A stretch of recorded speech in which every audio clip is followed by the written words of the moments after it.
और आज पूरा मुल्क करगिल के शहीदों को याद कर रहा है और फख्र कर रहा है उस दिन को जब हमने वो जीत हासिल की थी। इस पर बात करने के लिए तमाम खास मेहमान मेरे साथ जुड़े हुए हैं। रविंद्र सचदेव जी, अगर हम ये देखते हैं, अगर हम पिछला और अब हम देखते हैं तो जाहिर सी बात है कि हमने बहुत इंप्रूवमेंट किए हैं। बहुत सारे ऐसे हथियार हैं जो हमारे यहाँ शामिल हुए हैं, बहुत सारी ऐसी टेक्निक है जो एडवांस हो गई हैं। हालांकि दूसरी तरफ भी अगर हम पाकिस्तान की बात करें, क्योंकि हमने जीत उनसे हासिल की थी, तो वहां पर भी ऐसा हुआ होगा। आपको क्या फर्क महसूस होता है और कितना फर्क आपको लगता है तब में और अब में? आई थिंक डेफिनेटली फर्क तो बहुत है। बात यह है कि कितना और हो सकता है वो उसको लग रखी है, बट फर्क बहुत है। दो तीन चीजें। एक चीज देखिए, आप उस समय जो भी हमारी डिफेंस में जो खर्चा हो रहा था as a percentage of GDP, okay, आज हमारी जीडीपी कहाँ है, तब हमारी जीडीपी कहाँ थी, राइट? चाहे हमारा परसेंटेज खास बड़ा नहीं है, खास but still in numeric numbers वो नंबर तो बढ़ गया है। तो हमारे पास capability of acquiring more weapon system has increased. One second, I think हमने बहुत लेसन्स भी लर्न करे हैं।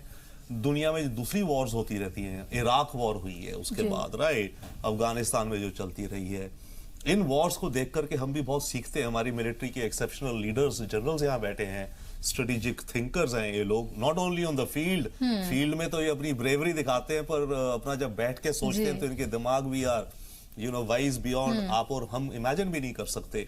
तो ये इन चीजों से लर्न भी करते हैं। And plus I think overall modernisation हुई, तो ऑब्वियसली 20 साल हो गए, तो 20 साल में तो बहुत बहुत वक्त दुनिया बदल गई है। तो हमारे यहाँ भी डेफिनेटली बहुत आया है। प्लस आई थिंक अब धीरे धीरे फॉर मल्टीपल रीजंस एक दो चीजें और हो रही है। रियलाइजेशन डाउन हो रही है हमारे देश में, पहले भी थी, हमेशा नेशनल सिक्योरिटी तो हमेशा पैरामाउंट रहता है, राइट? बट आई थिंक पिछले 10 सालों से, वर्षों से ज्यादा थ्रस्ट और रियलाइजेशन हो रही है कि हमें दुनिया भर में बाय द वे ट्रेंड चल रहा है और हर देश अपने को ज्यादा सशक्त और स्ट्रॉन्गर करना चाहता है। तो हम भी ऑब्वियसली उसी ट्रेंड में दुनिया को देख रहे हैं, तो हम भी ज्यादा सशक्त हो रहे हैं। हमारी गवर्नमेंट्स भी हैं, जो भी हैं, जब भी हैं, और इसमें पॉलिटिक्स बिल्कुल आप अलग साइड में रखिए, राइट? जैसे यूएस इंडिया न्यूक्लियर डील हुई, उसके चलते हमें काफी कुछ टेक्नोलॉजी ट्रांसफर जो हमें पहले अमेरिका से नहीं मिलती थी, अब वो टेक्नोलॉजी ट्रांसफर कम से कम कुछ और हो जा रही है। अभी भी काफी नहीं मिलती है हमें, बट फिर भी और मिल रही है। और जब से ये सरकार 2014 से मोदी जी की आई है, they have been much more aggressive also. So मिला जुला तो ऑब्वियसली आई थिंक उस समय का और इस समय का कोई कंपैरिजन नहीं। प्लस कारगिल से ही इटसेल्फ इतने लेसन्स लर्न करे हैं हमने। हो सकता है उसमें और भी लेसन्स हमें लर्न करने हो, चाहे वो इंप्लीमेंट ना हुए हो शायद, बट उन्हें भी अलग छोड़िए। पर बहुत ऐसे लेसन्स हैं जो लर्न करे हैं, जिनको इंप्लीमेंट करा गया है ट्रेनिंग्स में। जैसे बात हो रही है कि आप प्रश्न पूछ रही थी कि ये कैसे अचीव होता है, और ये सारे जनरल्स जो बैठे हैं हम इस पैनल में हमारे साथ, सबके 2-3 ही पॉइंट है। तो जज्बा तो जज्बा है, राइट? बट ट्रेनिंग, ठीक है ना? और सो जज्बा and training and other things, और इक्विपमेंट क्या है उनके पास, तो ट्रेनिंग और equipment has increased a lot. तो इन सब का मिला जुला आई थिंक वी आर बहुत काफी। और बाय द वे हमारी आर्मी का एक और आपको ध्यान और लर्निंग हमेशा रहती है। India is the largest contributor to United Nation की जो पीस कीपिंग फोर्सेज है ना, इसमें हमारी army is one of the largest contributors. तो साउथ सुडान, कॉन्गो, इस तरह के जो दुनिया में ट्रबल्ड एरियाज होते रहते हैं, इवन बोस्निया हर्जेगोविना वगैरह भी एक जमाने था, तो ऐसे ऐसे एरियाज में जब हमारी आर्मी जाके पीस कीपिंग फोर्स की तरह काम करती है, तो वहां भी बहुत एक्सपीरियंसेस होते हैं। तो ये सारी लर्निंग्स जो आती रहती हैं, अभी जैसे ढोकलाम स्टैंड अप हुआ, तो ढोकलाम का भी जो स्टैंड ऑफ हुआ, ये कहते हैं कि हालांकि करगिल की बात करते हैं तब भी जल, थल, वायु तीनों से उसको लड़ा गया था, लेकिन मेनली ये माना जाता है कि वो जमीन से लड़ी गई लड़ाई ज्यादा थी। लेकिन अब ये मानते हैं कि अब कभी खुदा ना खास्ता अगर कोई ऐसी जंग होती है किन्हीं भी मुल्कों के बीच में, तो वो अब सिर्फ हवा से लड़ी जाएगी, यानी कि वायु सेना उसमें सबसे इंपॉर्टेंट रोल अदा करेगी। और यही हम देख रहे हैं कि तमाम जितने भी मुल्क हैं वो अपनी वायु सेना को सबसे ज्यादा मजबूत करें। क्या इसको मानते हैं? देखो, इसको पहली बार तो ऐसे देखना पड़ेगा। आप पहले देखो कारगिल वार के अंदर ये इसमें कोई डाउट नहीं कि भारत की जो आर्मी थी उसने मेजर रोल प्ले किया, क्योंकि पहले तो आपको कोई भी चाहे एयरफोर्स कितनी सपोर्ट दे दे, आपको असली में जाके ग्राउंड तो कैप्चर करना ही करना है। आपने लड़ाई करनी है, आपने दुश्मन को वहां से भगाना है। मगर जब तक तीनों चीज अंग नहीं मिलेंगे नहीं होगा। इस प्रकार से जो पहली जीत हुई भारत की ट्रोलिंग उसमें भी, तो हमको मिली पहले तो बॉफर्स गन का इस्तेमाल किया गया। हमें पता लगा कि जब तक दुश्मन की गर्दन नीचे नहीं करोगे तब तक आप इन्फेंट्री अटैक नहीं कर सकते। दूसरा, हमने एयरफोर्स का महत्व बहुत पता चला। स्टार्टिंग में हमने एयरफोर्स को ऑफेंसिव ऑपरेशन के लिए यूज नहीं किया। जब मिराज 2000 MiG-21 ने बम्बार्डमेंट की दुश्मन की पोस्टों पे और सॉफन अप कर दिया तो वहां पर अटैक करना बड़ा आसान हुआ। तो यह जरूरी है समझना कि कारगिल वार के अंदर आर्मी के साथ एयरफोर्स का भी बहुत महत्व रहा है। ये इसको जब तक हम नहीं समझेंगे तो ये सोचेंगे कि शायद आर्मी ने किया, तो नहीं, आर्मी के अंदर और एयरफोर्स ने मिलके किया, उससे ही फर्क पड़ा। और आर्मी के अंदर भी जो था इन्फेंट्री के साथ आर्टिलरी का बड़ा महत्व रहा। आर्टिलरी जो बॉफर गन थी वो एक हीरो बन के आई थी इस युद्ध के अंदर, और इसका हमने महत्व समझा था। तीसरी बात जो सोचते हैं शायद नेवी का लिमिटेड रोल था, वो मेरे को लगता है वो भी सोचना गलत है, क्योंकि जो नेवी है अरेबियन सी और इंडियन ओशन में एक प्रकार से ऑफेंसिव उसमें मूड में थी, पाकिस्तान के ऊपर एक प्रकार की हावी हो रही थी। अगर आप ऑल आउट वार करते हो तो हम आपको नहीं छोड़ेंगे, हम वो कराची की जो पोर्ट था उसको ब्लॉक कर देंगे। तो चाहे लगता ऐसा है, कारगिल वार के अंदर भी आर्मी, एयरफोर्स और नेवी तीनों ने मिलकर लड़ाई लड़ी है। और जो अगली लड़ाई होगी वो भी अग्नि, जो आपकी जो आधुनिक मॉडर्न लड़ाई है वो होगी तीनों को मिलके। जो बात आप कर रहे हो कि आर्मी का, एयरफोर्स और नेवी तीनों का रोल बहुत इंपॉर्टेंट है। अब बात इसलिए कह रहे हैं कि एयरफोर्स का, क्योंकि एयरफोर्स में अभी हमारे पास कम से कम 42 स्क्वाड्रन होने चाहिए, और बड़ी बदकिस्मती बात है वो घट के 30 स्क्वाड्रन आगे हैं। तो उनकी जरूरत है हमें मॉडर्न फाइटर एयरक्राफ्ट लाने की, जिससे हम दो फ्रंट चीन और पाकिस्तान के साथ इकट्ठे लड़ सके। इसमें कोई डाउट नहीं, मॉडर्न एयरक्राफ्ट चाहिए। इसी प्रकार राफेल हमारे पास आ रहे हैं और आगे भी आएंगे, जो कि 5th जनरेशन एयरक्राफ्ट है। इसी प्रकार से नेवी, याद रखो हमारे पास अभी एक एयरक्राफ्ट कैरियर है, हमें दूसरा और एयरक्राफ्ट कैरियर हमारा बन रहा है। हमें 2 एयरक्राफ्ट कैरियर चाहिए, एक ईस्टर्न जो हमारा अरेबियन सी है और एक वेस्टर्न में जहां पर इंडियन ओशन में। वो क्योंकि जो नेवी है उसका महत्व बहुत बढ़ गया है। वो जो आपका इंडियन ओशन के अंदर करेगी लड़ाई, उसको बोलते थ्रेट इन बीइंग, उसका होना ही दुश्मन के लिए खतरना है। तो वो भी बहुत करे।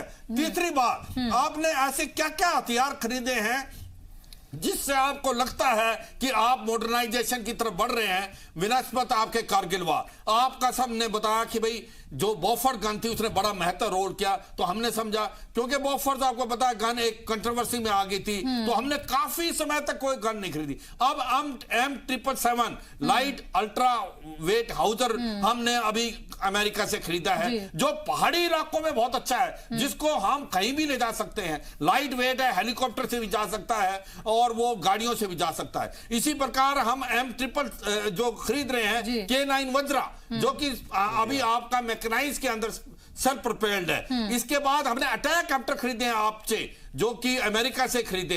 अभी हमने जो सर्वेलेंस डिवाइस आ गए, आप रात को भी ऐसे देखोगे जैसे दिन में। आपके पास लॉरस है, TOI है और HSTI है, जो बता रहा था जवान, वो एक प्रकार से थर्मल इमेजिंग रडार्स हैं, वो आप जो रात को भी दिन बना लेते हैं। तो वो सर्वेलेंस डिवाइस भी इंडियन आर्मी में आए हैं। ये भी याद रखना चाहिए हमें कि जब हम ये मॉडर्न वेपन ले रहे हैं तो जरूरी है कि दुश्मन भी अपने आप को मॉडर्नाइज कर रहा होगा। तो इसका भी हमें कहीं ना कहीं रहना चाहिए हमको कि भाई ये भी है, दुश्मन भी मॉडर्नाइज करेगा। और पाकिस्तान जैसा देश जिसकी इकोनॉमी हमारे से 6 गुना कम है, जिसकी पॉपुलेशन हमारे से 7 गुना कम है, मगर वो 70% जो हम पैसा खर्च करते हैं अपनी फौज के लिए वो करता है। तो इतना पैसा अगर वो खर्च कर रहा है तो जरूरी बात है वो भी मॉडर्नाइज करे। तो हमें इस चीज से चौकन्ना रहना है कि पाकिस्तान और जो चीन है वो अब बड़ी जोरों से मॉडर्नाइज करे। तो मैं जो अंत में यही बताना चाहूंगा कि जो अगला युद्ध होगा वो युद्ध होगा तीनों का मिलके, चाहे वो आर्मी है, एयरफोर्स है, नेवी है। और एयरफोर्स का रोल जैसे आप कह रहे थे इसलिए ज्यादा बढ़ता है, अब साइबर वार भी होगा, स्पेस में भी होगा, क्योंकि जो स्पेस का एक प्रकार जो इंपॉर्टेंस बढ़ गई है आने वाली टाइम में, उसका बड़ा होगा। तो आने वाला लड़ाई तीनों ने मिलकर लड़ना है। कुलकर्णी साहब, आपसे मेरा सवाल यह है कि अगर हम 20 साल से और डाउन द लाइन अगर हम देखते हैं और अब हम अपने आप को जहां हम देखते हैं, हम तीनों सेनाओं की जब बात करते हैं तो हम कितने मजबूत हुए हैं? क्या वाकई में हम इस जगह आकर अब खड़े हैं कि कोई भी मुल्क हमारी तरफ आंख उठाने से पहले सोचे? क्या हमने 20 सालों में इतनी तरक्की की है? वो मॉडर्न हथियार जिनकी वाकई हमारे मुल्क को, हमारी तमाम सेनाओं को जरूरत है, वो हमारे पास मौजूद है। मॉडर्नाइजेशन जो है इट्स एन ऑनगोइंग प्रोसेस, ये चलता रहेगा। और एक छोटी सी बात बता दूं, ये कारगिल रिव्यू कमेटी जो के सुब्रमण्यम थी जिन्होंने लिखा, उनके लड़के आज 20 साल के बाद विदेश मंत्री हैं। जिन्होंने वो रिपोर्ट लिखी उन्हीं के लड़के आज विदेश मंत्री हैं। तो आप समझ सकते हैं कि 20 साल में क्या क्या हुआ है, सबसे पहले। और दूसरा, over the period of time definitely modernisation, चाहे आपके स्मॉल आर्म्स का है या सर्वेलेंस का है, कम्युनिकेशन का है, रोड का है, एम्युनिशन में है, सब जगह इतना जबरदस्त मॉडर्नाइजेशन हुआ है। या आप 20 साल 2 दशक में वाकई हम ऐसी स्थिति में आके पहुंचे हैं कि कोई भी हमारे देश के ऊपर आंख उठा करके नहीं देख सकता, इसमें कोई शक नहीं है। लेकिन ये जो काबिलियत है किसी भी के साथ, प्यूनिटिव डेटरेंस, यानी कि इतना डेटरेंस होना चाहिए, इस्तेमाल करे ना करे लेकिन काबिलियत है, दूसरे को मालूम है। चाहे आप चंद्रयान भेज रहे हैं, चाहे आप एंटी सैटेलाइट कर रहे हैं, चाहे आप देखिएगा कि जो भी कारगिल रिव्यू कमेटी के जो के सुब्रमण्यम की रिपोर्ट है, एनएसए हुए, आज अपने यहाँ नेशनल सिक्योरिटी एडवाइजर है, एनटीआरओ हुआ, डीआईए हुआ, सेंट जॉर्ज हुआ, ये स्ट्रैटेजिक फोर्सेस कमांड पैदा हुआ, nuclear authority I, Andaman and Nicobar command बने। तो यस, हम चाहते थे कि सीडीएस भी आए, वो भी एक रिकमेंडेशन था कारगिल कमेटी का कि सीडीएस आए। वो भी हो सकता है कि मे बी अंडर कंसिडरेशन हो सरकार के, और सीडीएस भी आए। क्यों जरूरी है? क्योंकि ये जो है, कोई भी लड़ाई, कोई भी युद्ध, कहीं पर भी, चाहे सारे अंग मिलकर के लड़ेंगे, और देशवासियों को भी तैयार होना पड़ेगा। ये कहना कि युद्ध जो है सिर्फ फौज ही लड़ेगी, जरूर फौज लड़ेगी, फौज यकीन करेगी कि हमारी जो सॉवरेनिटी है उसके ऊपर कोई आंच ना है। लेकिन सारे देशवासियों को, युद्ध कोई आसान काम नहीं है, कोई नहीं चाहता है युद्ध, पर लेकिन अगर थोपा गया तो इसमें कोई शक नहीं, ईंट का जवाब पत्थर से देंगे। बिल्कुल। और आज पूरा मुल्क विजय दिवस मना रहा है। 20 साल पूरे हो गए हैं करगिल युद्ध की जीत को, और पूरा मुल्क शहीदों को नम आंखों से याद कर रहा है। मेरे साथ तमाम मेहमान मौजूद हैं जिनसे मैं लगातार बात कर रही हूँ। रोबिंदर जी, हम लगातार ये बात कर रहे हैं कि 20 सालों में हम कहाँ आकर अब खड़े हो गए हैं, और कितना बदलाव जो है हमारी तीनों आर्मियों में आया है, कितने मॉडर्न हम हुए हैं।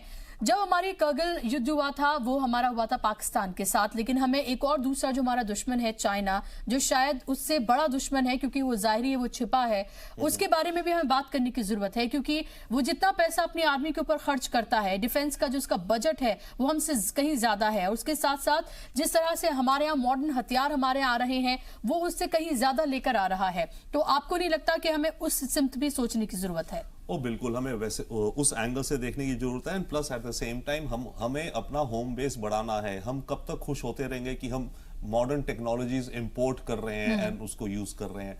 जो इंपोर्ट कर रहे हैं वो कल को हम सैंक्शंस में आ सकते हैं, कुछ हो सकता है हमें रिपेयर्स आइटम्स ना मिले, तो वो क्रिटिकल थिंकिंग है थोड़ा अलग से। बट चाइना का देख करके, और इसको मैं लिंक करूंगा जो आप अभी प्रश्न कर रही थी ना कि एयरफोर्स ज्यादा इंपॉर्टेंट है और आर्मी नेवी बराबर।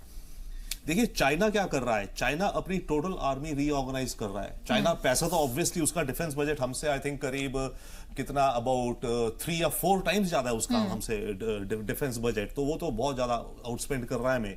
प्लस चाइना एक बहुत स्ट्रेटेजिक चीज कर रहा है, चाइना अपनी फोर्सेस की नंबर्स को कम कर रहा है। उसने करीब पिछले साल भर में या पिछले 3 साल में उसने करीब 3 लाख अपने सोल्जर्स रिमूव करें आर्मी से, मतलब रिड्यूस करी आर्मी का साइज। पर वो कर क्या रहा है, वो इंटीग्रेटेड कमांड्स बना रहा है। इस समय चाइना ने अपने पूरी आर्मी को 5 कमांड्स में बांट दिया है। 3 कमांड्स हैं नॉर्थ ईस्ट वेस्ट वगैरह, और एक इंडिया की तरफ देखता है। हर कमांड में आर्मी एयरफोर्स आर इंटीग्रेटेड। और उसके अलावा एक कमांड, इन 5 में एक कमांड वो भी है जो भी जनरल सिवाज आखिरी में बात कर रहे थे, साइबर एंड स्पेस की। चाइना ने एक अलग पूरा स्ट्रेटेजिक रिसोर्स कमांड उसको कहते हैं शायद वो, जिसमें वो स्पेस और साइबर अटैक्स को लेकर कंबाइन कर रहा है कि कल को जो वॉर्स होंगी उनमें साइबर अटैक, स्पेस चाहे ना हो ओके, मे बी अगर ज्यादा चला गया तो होगा, पर साइबर अटैक तो डेफिनेटली होगा। आपके ग्रिड्स पे अटैक होगा, आपके यहाँ हैकिंग होगी, आपकी एयर ट्रैफिक को डिस्टर्ब किया जाएगा, आपके पावर प्लांट्स को रोका जाएगा। नॉट मिलिट्री में तो जितना कर सके तो cyber attack is a very huge reality now. तो चाइना ने वो भी रीऑर्गेनाइज करा है। तो just like I am not saying learning lessons, ये हमारी लीडरशिप को भी पता है। General Bhattacharya will also tell us ये सारी चीजें चल रही है। But I think our audience should know and appreciate जो आपके प्रोग्राम का ऑब्जेक्टिव है कि कल की जो वॉर्स होंगी उसमें अव्वल तो इन सबको मिलजुल के काम करना होगा, आर्मी, एयरफोर्स, नेवी या जितने भी कंपोनेंट्स हैं, प्लस साइबर अटैक्स और स्पेस का एलिमेंट भी होगा। तो चाइना से और हम क्या देख सकते हैं, एनालाइज करना, यस डेफिनेटली चाइना बहुत बड़ा खतरा है हमारे लिए, विदाउट डाउट। चाइना हमें करता रहेगा, हमें उसके लिए तैयार रहना है सदैव। भट्टाचार्य जी, अगर हम करगिल को देखते हैं तो जाहिर सी बात है कि इतने अंदर तक अगर पाकिस्तानी आर्मी के जवान आने में कामयाब रहे तो जाहिर सी बात है इसे क्रिटिकल थिंकिंग की तरह भी देखना चाहिए कि आखिर ऐसा क्यों हुआ। क्या आपको लगता है कि हमने इन 20 सालों में बहुत सबक सीखा है और शायद अब इस तरह की हिमाकत पाकिस्तान या दूसरा कोई मुल्क नहीं कर पाएगा? देखिए, शिवाज साहब ने पहले बात बताया था, in fact there were two positions in those Kargil heights. One was known as a summer posture, one is a winter posture. 47 से 98 तक जब विंटर शुरू होता है उसमें विंटर पोस्चर में थोड़ा पीछे वो लोग चले जाते, हम लोग भी थोड़ा पीछे चले जाते। 99 summer, 98, 99 winter, they did not go back. Okay. Some of them they stayed back. Okay. जिसको आपने दिखाया अभी 3rd में, पहले बखरवाल बोलते हैं हम लोग, जो शेफर्ड, वो लोग को दिखा उधर थोड़ा मूवमेंट, तब से पता लगा। That you can put, the whole country knows about it, that you can put in whatever way it is. Since then in the last 20 years, not only the surveillance device, जैसे अभी आप बता रहे थे, हम लोग चाइना का साथ थोड़ा हर वक्त बैकफुट में इसलिए होता था, चाइना का तरफ, लाशा एरिया का तरफ, उसका infrastructure was much better. Now our infrastructure, construction of roads, highways, the ALGs, advance landing grounds, not really airport but ALGs, helipads are there in plenty. That's why we couldn't be browbeaten at Doklam. That was one of the major reasons. हम लोग को भी infrastructure हुआ है। जैसे cyber का बात बता रहे हैं, that has been a force multiplier with our troops for the last 10-15 years. It is not that Bangalore and Hyderabad, they are not joining with our army, navy and air force. The IT industry is also working in very close confidence with them. हमारा officers, हमारा JCOs, they are also going to various IITs and all these places, and integrating all these things in the army, navy, air force, in all three regions. So not that in artificial intelligence or in all these things, cyber, we are lagging behind. China might be having their own separate command in the cyber and space. He is right. We are also having the strategic command. What all is there within the strategic command, better not to discuss in detail. तो हमारा भी things are in place. Things are in place. My only point is, देखिए, कोई army, navy, air force का joint operations भी हो और एक साथ भी हो, पूरा मुल्क के लिए ये जब लड़ेगा, हमारा चीफ ऑफ स्टाफ कमिटी में है जी, उसको करने देने चाहिए, then you will get a better result. There should not be any interference. अब जैसे हमारा पठानकोट में थोड़ा सा कमांड कंट्रोल में थोड़ा सा इंटरफेरेंस था, उसीलिए probably we did not get the benefit of what we should have got. ज्यादा ऐसा इंटरफेरेंस नहीं, लेकिन ये what is everybody's duty, that should be partitioned and that should be thought of. These three, defense minister, prime ministers, president, there has to be a chain of command. That should not be violated because I am more influential, because I know better than these things on these matters. Because remember, all three chiefs they are professionals, and we have got a committee with all these three chiefs called Chiefs of Staff Committee. We haven't got a CDS yet. Like Kulkarni Sahab said, that we could be having a CDS within next few years. It is as per the Subramaniam's committee report. तो हमारा पास भी all those things are there in the ground. Ravindra जी, ये भी जानना बेहद जरूरी है कि जब भी कोई लड़ाई लड़ी जाती है, एक मुल्क तो लड़ता है लेकिन सपोर्ट दूसरे ममालिक का भी होता है। हम भी सपोर्ट करते हैं दूसरे मुल्कों में जाकर, और कोई हो सकता है दूसरे मुल्क भी हमें सपोर्ट करते हो। अगर अभी हम देखते हैं इंटरनेशनली, क्योंकि हम लगातार ये बात करें जब से मोदी हुकूमत आई है, हमारे जो स्ट्रेटेजिक रिलेशनशिप हैं दूसरे मुल्कों से वो बहुत बेहतर हुए हैं, एक साख एक धाक हमारी जमी है। अगर खुदा ना खास्ता अगर आज जंग होती है और वो एक बड़ा रूप इख्तियार कर लेती है, तो आपको क्या लगता है कौन से वो ऐसे मुल्क हैं जो हिंदुस्तान के साथ खड़े होंगे? देखिए, साथ खड़े होने के अलग अलग मतलब होते हैं। पहली बात तो अमेरिका से कोई भी जंग होती है, फंडामेंटली हमें अपने बूते पर लड़नी पड़ेगी। नहीं, मैं एक सपोर्ट की बात कर रही हूँ। सपोर्ट में definitely I think more less non military अगर आप कहें तो नॉन मिलिट्री सपोर्ट तो मोर लेस वर्ल्ड कम्युनिटी हमारे साथ रहेगी।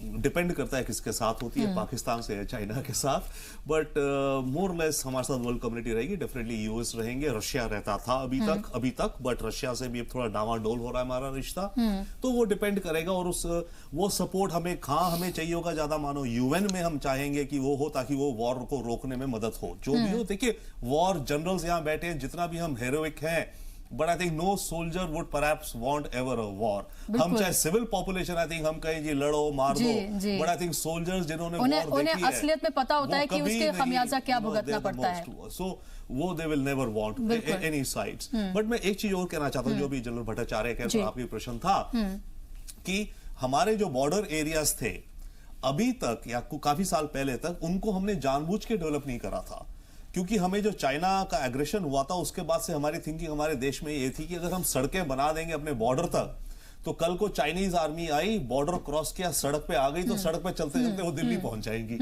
तो हम एक तरह के नेचुरल बैरियर, हमने यहाँ सड़कें नहीं बनाई, ब्रिजेस नहीं बनाए, इंफ्रास्ट्रक्चर डेवलप नहीं करा, ये सोचते हुए कि ये इनकी इन्वेडिंग आर्मीज को एक नेचुरल बैरियर देगी। बट अब डेफिनेटली रियलाइजिंग द इंपॉर्टेंस कि अगर हम उनको तो रोक लेंगे वो नहीं आ पाएंगे, पर अगर हमें जाना है तो हम खुद ही नहीं जा पा रहे हैं बॉर्डर पे अपने बचाने को, राइट। तो उसके चलते हमारी बॉर्डर रोड ऑर्गेनाइजेशंस और काफी मेनली काफी अब इंफ्रास्ट्रक्चर बॉर्डर एरिया में बढ़ रहा है। इसी का एक एग्जांपल मुझे याद आता है, याद रखिए, आपको रोकना पड़ेगा रविंद्र जी, वक्त की मेरे पास बहुत कमी है। बहुत शुक्रिया आप मेहमानों का स्टूडियो में आने के लिए, इस अहम चर्चा का हिस्सा बनने के लिए, और इसी के साथ हमारे आज के इस प्रोग्राम में बस इतना ही।